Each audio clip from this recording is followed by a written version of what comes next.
Bonjour, merci. Ouais, génial. Merci d'être là. Alors, ça va être un peu compliqué pour moi parce que j'adore me balader. Donc, je vais essayer de rester sage. Merci. On a une demi-heure à passer ensemble. Donc, déjà, on va essayer de ne pas déborder. Après, j'espère évidemment que ce que je vais vous raconter sera clair, mais j'espère aussi évidemment susciter votre intérêt, éventuellement des questions. Je ne sais pas si on aura le temps. Si on l'a, c'est bien. Si on ne l'a pas, on a un très beau stand, donc on peut se voir avec grand plaisir. Sinon, il y a les dîners, les apéros. Donc, je pense qu'il y a pas mal d'opportunités pour échanger. Donc, je m'appelle Laurent Bouchoucha. Je suis en charge de définir les architectures techniques et les solutions commerciales donc, dans la division réseau d'entreprise chez Alcatel-Lucent Entreprises. Et donc, on a un sujet sécurisation des réseaux. Réseau Zero Trust. Donc, on m'a reproché dans un événement que j'ai fait au Mans la semaine dernière d'utiliser de buzzwords. Mais bon, ça veut bien dire ce que ça veut dire. On va de moins en moins faire confiance dans nos architectures réseau. Bienvenue. Et donc, on va parler de micro-segmentation réseau, macro-segmentation. Donc, segmentation réseau. On n'est pas sur un nouveau concept. Je pourrais vous sortir des slides d'il y a 10 ans qui racontent la même chose. Donc la nécessité de segmenter son réseau à des fins de sécurité. La question, c'est pourquoi on ne l'a pas fait plus que ça en environnement, entreprise, secteur public, hospitalier, etc. etc. On va essayer de voir comment on peut amener on va dire, une migration vers le zéro trust ou la confiance zéro, si on souhaite faire une traduction. Le contexte est assez simple, les objets connectés, de plus en plus présents sur nos réseaux, des équipements qui ont vocation à rendre en général un service et un seul, la sécurité à la base n'étant pas la première préoccupation des fabricants de ces objets-là. Donc évidemment, le problème, c'est non seulement le manque de sécurisation de ces objets qui souvent n'ont pas de CPU suffisante pour faire tourner un logiciel de sécurité. Quand bien même il l'aurait, dans pas mal d'environnements, cette capacité n'est pas utilisée. Donc il y a le problème de la sécurisation de l'objet lui-même, mais surtout des portes que cet objet va ouvrir sur le réseau. Donc, on va s'appuyer sur l'infrastructure réseau pour sécuriser tout ça, donc essayer d'amener une couche supplémentaire de sécurité. Et donc, l'idée, c'est de parler de segmentation réseau pour essayer de prévenir un maximum d'attaques. Et quand bien même on aurait une compromission sur un équipement, un type d'équipement, l'idée de segmenter le réseau, c'est globalement de réduire la surface d'attaque et d'éviter ce qu'on appelle les mouvements latéraux, c'est-à-dire... j'ai une caméra de vidéosurveillance qui est compromise. Comment je fais pour que ça ne compromette pas toutes mes autres caméras ou l'intégralité de mon système d'information? Donc, un petit agenda. Donc, qu'est-ce que c'est que le Zero Trust? La segmentation macro, la segmentation micro. Donc, on va revenir un petit peu sur ces deux concepts. Le nirvana qu'on souhaite atteindre et le point de départ dans lequel on est bien souvent. Et donc, qui dit objectif et point de départ, dit voyage. Donc, on va vous proposer une migration la plus simple possible en 5 étapes pour aller vers davantage de sécurité et de moins en moins de confiance sur ce qui va se connecter sur votre infrastructure. Quelques outils et conseils et puis une petite conclusion. Donc, si on parle de sécurité du réseau... donc on peut expliquer le concept de segmentation en opposant l'ancienne approche et la nouvelle. Si on prend une analogie sur l'ancienne approche, on peut parler de forteresse. Donc on construit une forteresse autour de l'entreprise, représentée par firewall, par feu. Tout ce qui vient de l'extérieur n'est pas digne de confiance et scruté, analysé, tout ce que vous voulez. Mais tout ce qui vient de l'intérieur est implicitement digne de confiance et autorisé. D'accord ? Donc on a une frontière de confiance qui est à la fois physique, c'est-à-dire de quel côté du mur vous vous trouvez, et implicite, parce que tant que vous vous trouvez du bon côté du mur, on considère que vous pouvez faire tout ce que vous voulez et on ne va pas vraiment mettre en place de mécanismes de sécurité. Donc il y a aujourd'hui de la segmentation, une segmentation de base dans les réseaux d'entreprise sous forme de VLAN, ou si on se place dans un monde Wi-Fi sous forme de SSID. de sous-réseaux, de subnets, tout ce que vous voulez.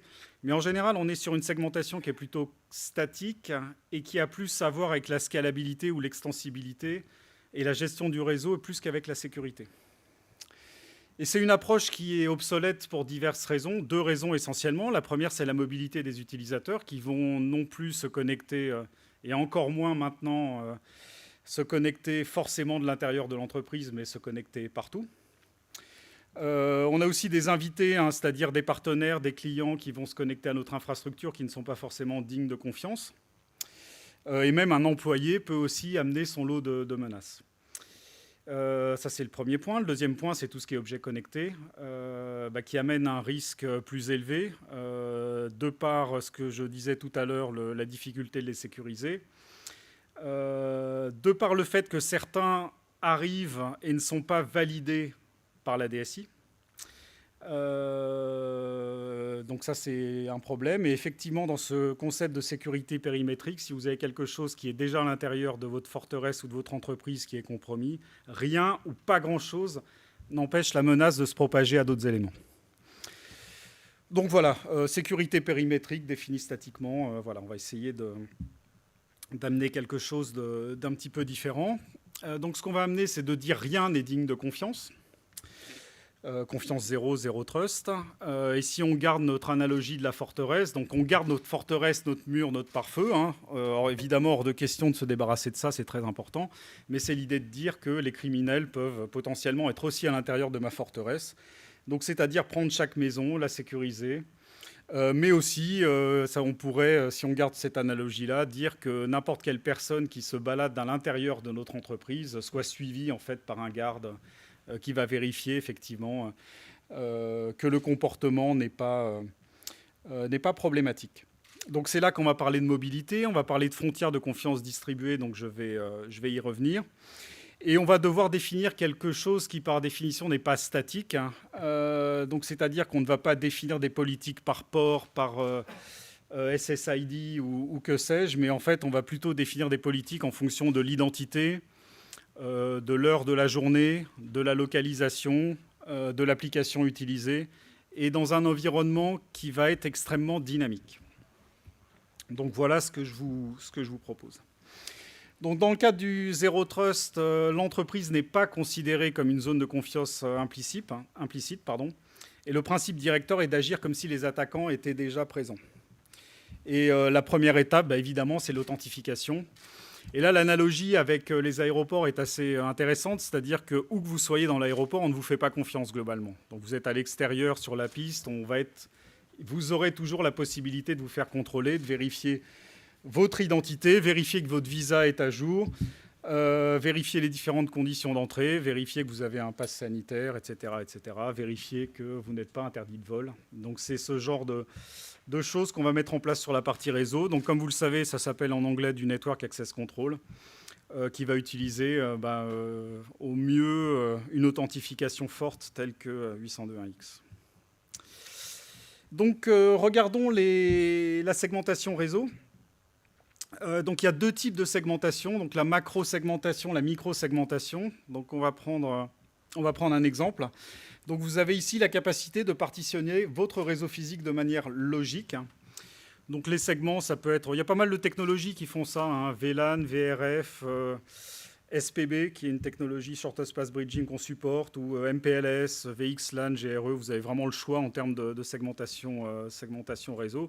Et l'idée, c'est qu'en fait, tout trafic entre des utilisateurs ou des appareils qui se situent sur différents segments et passe à travers un firewall et est analysé. D'accord ? Donc ça, c'est intéressant. C'est des choses qu'on voit dans les entreprises, mais en général, on est très lié à l'organisation de l'entreprise. Hein. C'est plus organisationnel que sécurité, si vous voulez. C'est-à-dire qu'on va avoir notre segment qui va combiner, si je prends en bas, les serrures et puis les caméras de vidéosurveillance, parce que ça va être de la responsabilité du groupe qui gère la sécurité des accès. Vous allez avoir un groupe sur tous les IoT, par exemple, et là, parce que vous avez un groupe ou un département, une personne qui est en charge de tout ce qui est objet connecté, etc., etc. Donc c'est très statique, c'est très organisationnel. Donc l'idée, effectivement, c'est déjà un niveau de segmentation, c'est intéressant. Donc c'est ça la macro-segmentation. On va rajouter effectivement des règles d'accès au réseau suivant le type d'équipement ou le type d'utilisateur qui va se connecter. Et on arrive à des choses très très fines, hein, qui est de dire, si je prends un exemple hospitalier, qui est de dire un docteur peut prescrire un médicament, une infirmière ne peut pas le faire. Donc là, vous voyez qu'on est sur des niveaux 5, 6, 7 en termes de couches OSI, des trucs assez costauds. Donc là, c'est intéressant, ça reste de la micro-segmentation. De la macro-segmentation, pardon. Ce qu'on va essayer d'amener, c'est qu'est-ce qui va se passer à l'intérieur d'un segment. Donc dans mon segment, si je regarde le violet, j'ai toutes mes caméras de vidéosurveillance et toutes mes serrures.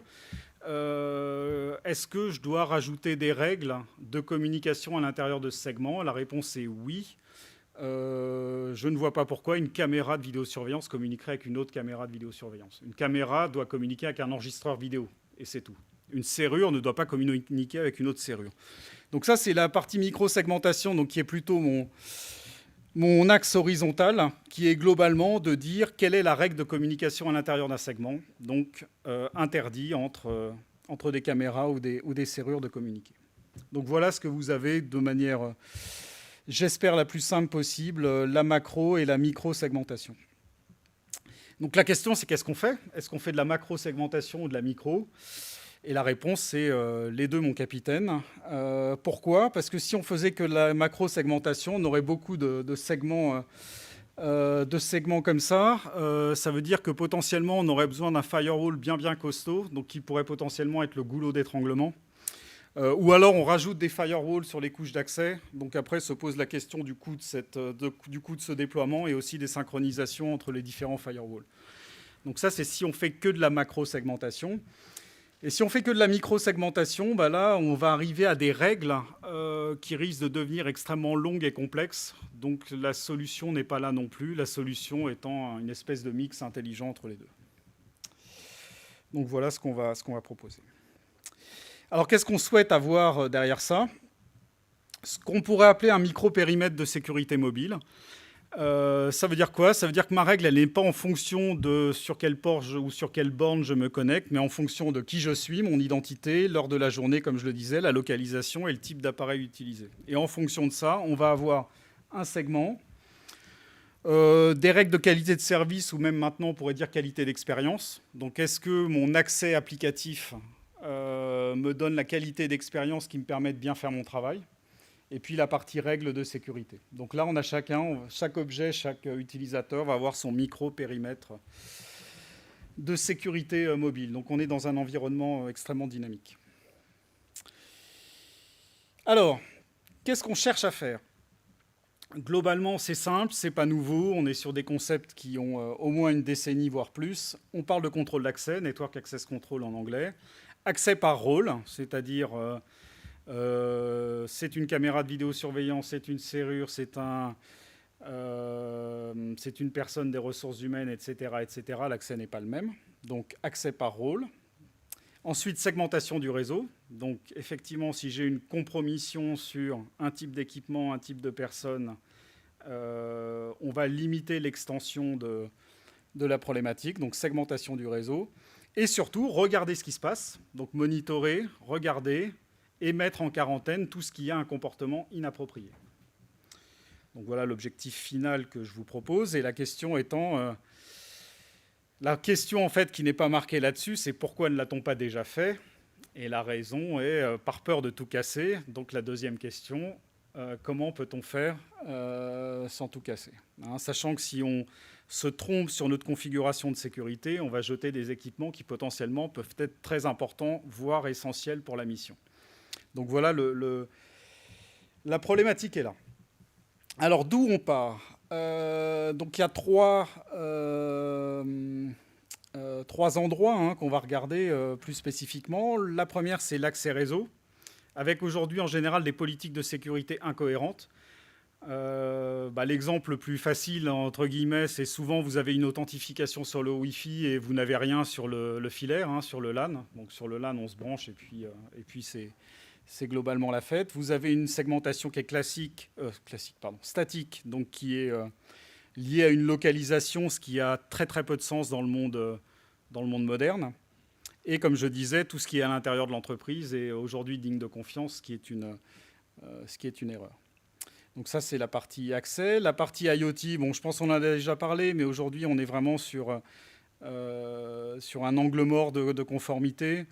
En termes de sécurité, vous avez, je n'avais pas utilisé le mot, mais j'ai du shadow IoT, c'est-à-dire des gens qui viennent avec leurs objets, qu'ils branchent sur le réseau et dont la DSI n'a pas connaissance. Donc il est important d'avoir connaissance de ce type d'objet. Donc vraiment grosse problématique IoT. Et encore une fois, si les gens ramènent des objets connectés, c'est pas non plus pour le plaisir ou pour embêter le monde, c'est parce qu'ils en ont besoin. Donc comment on fait pour gérer ce besoin pour ces gens-là, quoi. Et puis si on regarde le cœur de réseau, en général pas segmenté, encore une fois une confiance explicite. Et soit il y a une segmentation, ou soit il y a une segmentation classique, donc classique, pourquoi je dis classique? Statique, pardon. Donc peut-être aussi quelque chose à faire à ce niveau-là.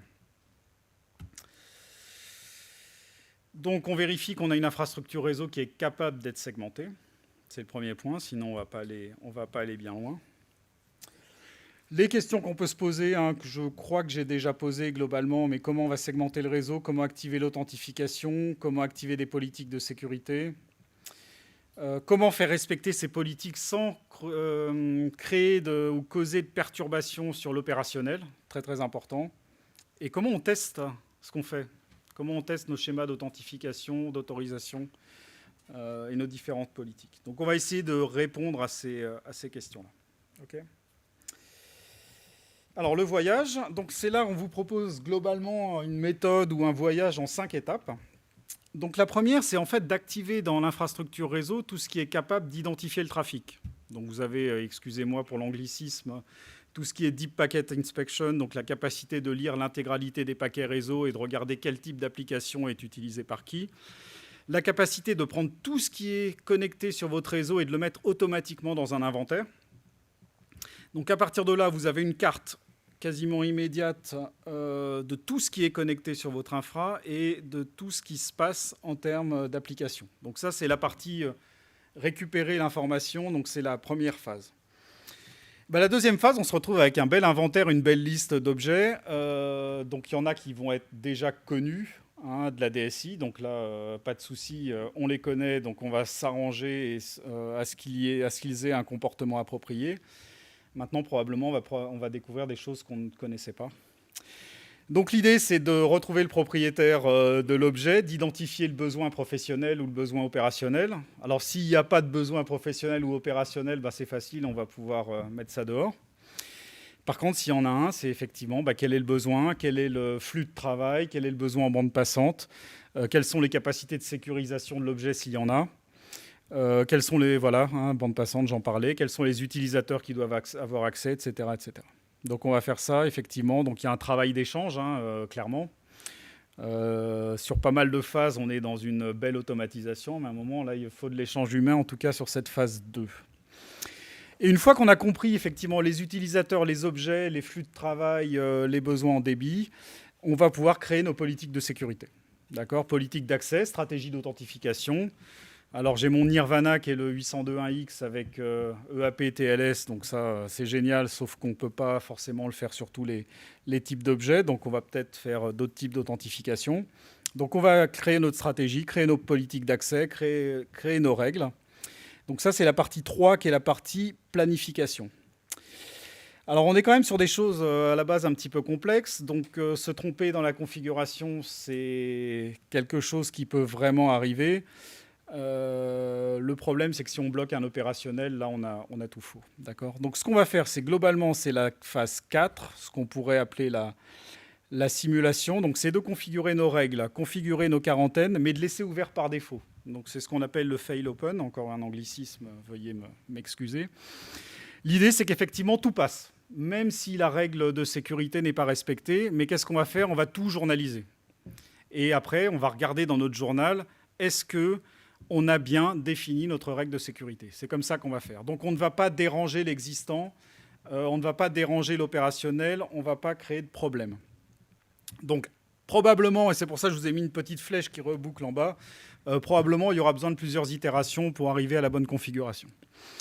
Mais une fois effectivement qu'on est satisfait de notre configuration, on va pouvoir passer à la phase 5 qui est d'appliquer les politiques en mode fail close ou en mode fermé par défaut, où là, si effectivement j'ai un blocage sécurité, il sera vraiment effectif et l'équipement en question ne sera pas autorisé sur le réseau.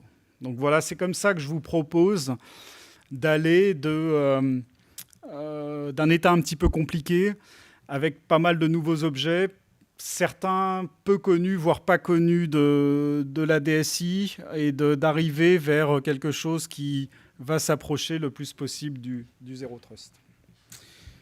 Je vérifie le timing. Parfait. Alors en termes d'outils, effectivement, des outils qu'on propose, donc d'inventaire automatique. Donc ça, c'est notre outil de gestion de réseau. Sauf que effectivement, tout ce qui s'y connecte est inventorié. Donc avec toutes les informations que vous pouvez souhaiter sur l'équipement en lui-même, l'IoT en lui-même, et puis effectivement son niveau d'autorisation sur le réseau. Donc ça, c'est des choses automatiques qu'on peut exporter sous différents formats, Excel, PDF, donc sans souci. Si vous voulez connaître d'ailleurs l'intégralité des champs qu'on est capable de montrer, je peux vous montrer ça sur mon PC, voir comment ça marche à loisir sans aucun problème.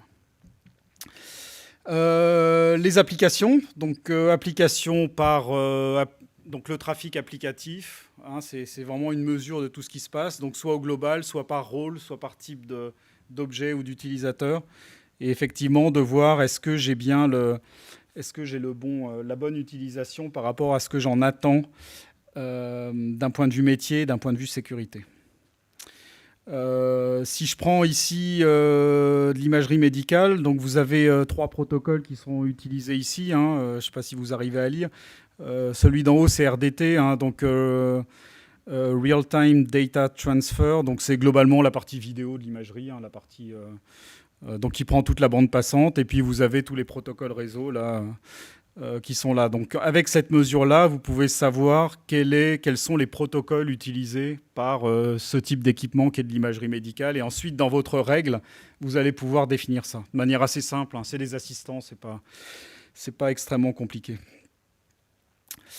Sur l'authentification, j'en ai déjà un petit peu parlé. Donc le Nirvana, encore une fois, c'est 802.1x APTLS. Donc là, on est sur l'authentification la plus forte.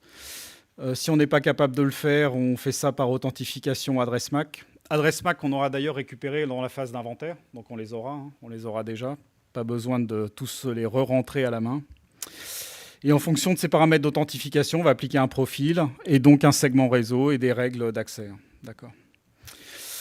Si on peut aussi, alors bon, j'ai toujours du mal avec une traduction en français là-dessus, l'empreinte digitale des objets connectés, mais utiliser ça comme mécanisme de reconnaissance. Donc ça, pareil, c'est embarqué, pas de souci. Et s'il y a des choses où on peut ou on ne souhaite pas appliquer tout ça, vous avez toujours le mode par défaut qui va mettre tout le reste dans un endroit confiné. Voilà. Alors, ce qui va être intéressant, ça va être de s'intégrer avec la partie pare-feu. Donc, que ça soit sur le single sign-on ou sur la partie accès par rôle. On va en parler dans les slides suivantes. Si vous vous rappelez votre imagerie médicale ici, vous aviez trois protocoles autorisés, donc ils sont en haut en fait. Donc voilà la définition du rôle. Donc c'est les 3 protocoles du haut qui sont autorisés. Ensuite vous avez tout ce qui est protocole réseau de base, DHCP, ARP, tout ça. Donc ça c'est autorisé aussi. Et le reste évidemment est interdit de base.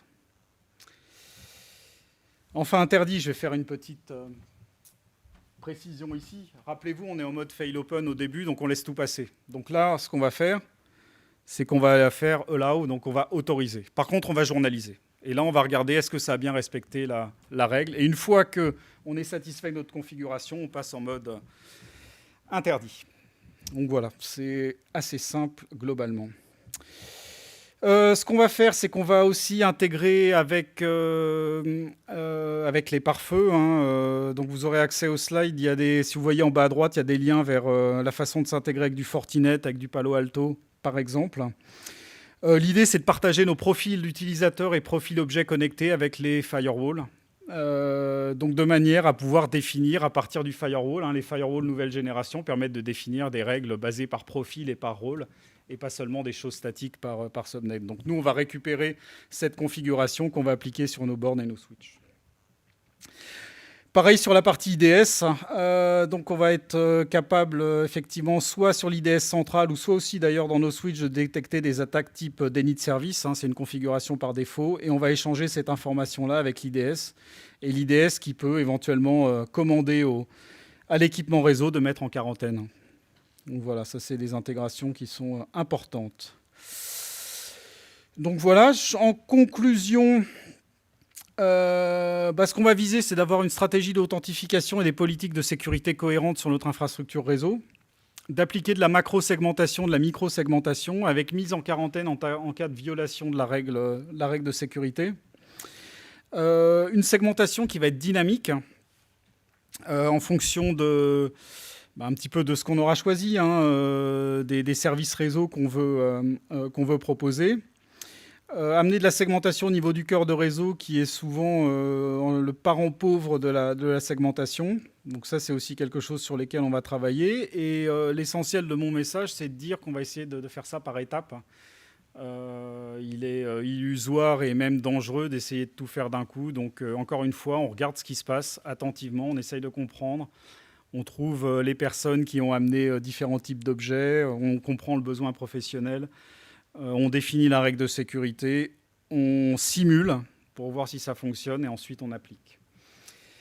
Donc voilà, je suis à peu près dans les temps. Donc je voulais vous remercier d'être venu à cette petite présentation. Et si vous avez des questions, eh bien, n'hésitez pas.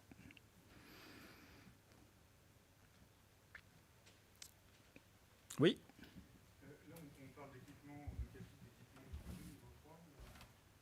Donc des switch routers niveau 2, niveau 3, les deux, ouais, absolument. Donc ça ouais, absolument. Les deux, ouais. Par contre, les flux, finalement, ils sont filtrés par le firewall qui est au-dessus.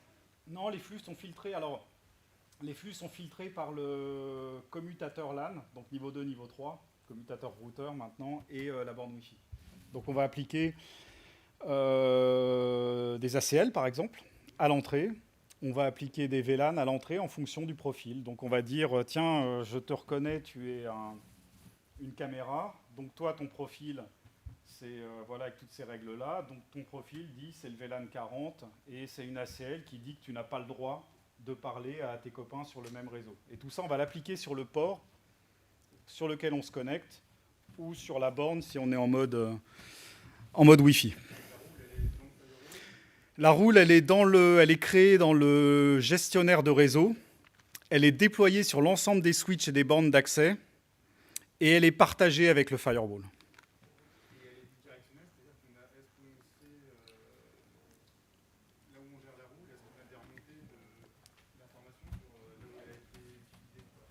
Absolument. Donc vous avez toute la journalisation qui vous dit il y a tel type d'objet ou telle personne qui s'est connectée à tel endroit, à tel moment, donc ça a appliqué telle règle, tel profil, avec toutes ces statistiques applicatives. C'est ce que je vous montrais sur la petite capture d'écran, donc qui va vous dire que vous allez avoir, je dis une bêtise, une caméra de vidéosurveillance qui va avoir fait du Windows Update. Donc là, on va pouvoir se poser des questions, ce genre de trucs. Donc c'est ce qui est intéressant, c'est de savoir qu'est-ce qui se connecte. Est-ce que ma politique de sécurité a bien été appliquée? Et quel type de trafic, hein. Donc ce qui va vous permettre de dire, tiens, c'est normal ou c'est pas normal. D'ailleurs, on peut mettre des limites de bande passante aussi. En disant, voilà, si on multiplie la bande passante par 10 par rapport à l'utilisation normale, il y a peut-être un petit souci, donc on peut mettre en quarantaine.